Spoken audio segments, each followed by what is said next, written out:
Hi everyone, welcome back to Black Cat Kitchen. I'm Daniela and today we're going to make turkey stew and dumplings. The great thing about this recipe is it's so versatile. You can use any kind of meat or vegetables that you have left over from your roast dinner or Thanksgiving or Christmas. You'll just want to tweak the stock to match your meat. You'll find a list of ingredients and measurements in the description below. We'll start by preparing our vegetables. Top and tail 3 carrots. Cut lengthwise down the center and then once again so they're quartered. Then slice into 1 centimeter pieces.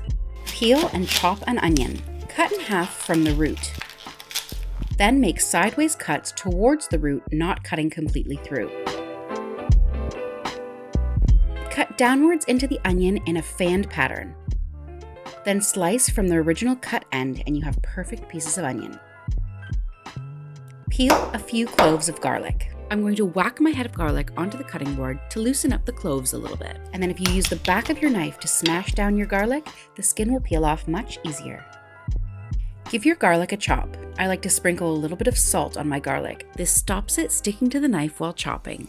To a heavy bottom pot, add a few tablespoons of fat. I'm using the leftover fat from the turkey, but you can substitute it with any type of oil. Turn this on to medium-high. Once the fat has melted and it's starting to shimmer, add in your carrots and your onions. Once the onions start to become translucent and fragrant, add in your garlic.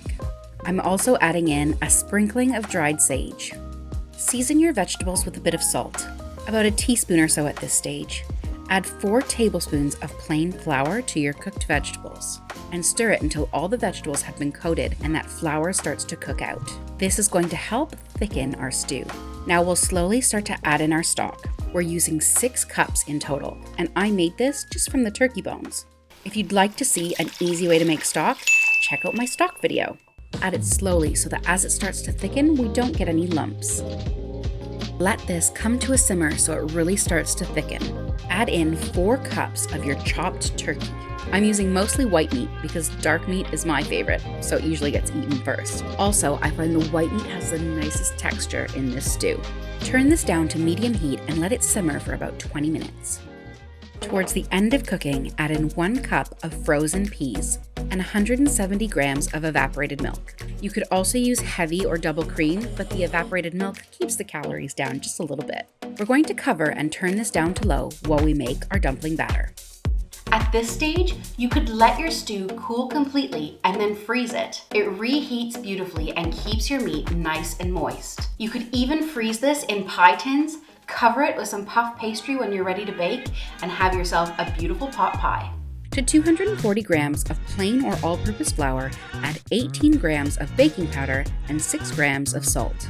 Give that a really good stir with a fork or a whisk. Make a well in the center of your flour.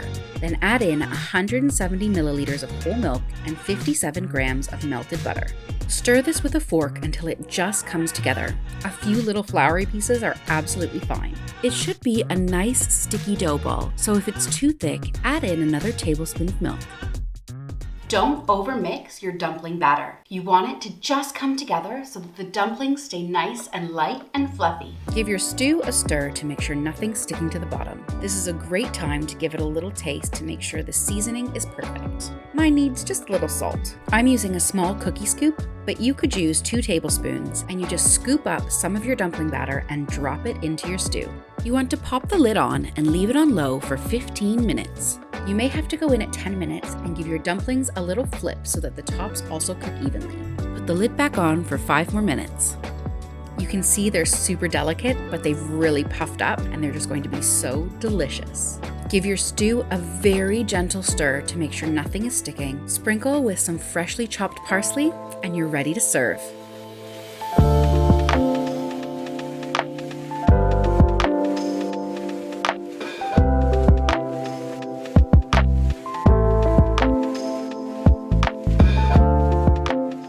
Still got leftover turkey, check out my ultimate turkey sandwich recipe. Or if you're looking for another easy one-pot meal, check out my Marry Me Chicken here. Make sure to hit that subscribe button. Thanks so much for watching, and I'll see you in the next video.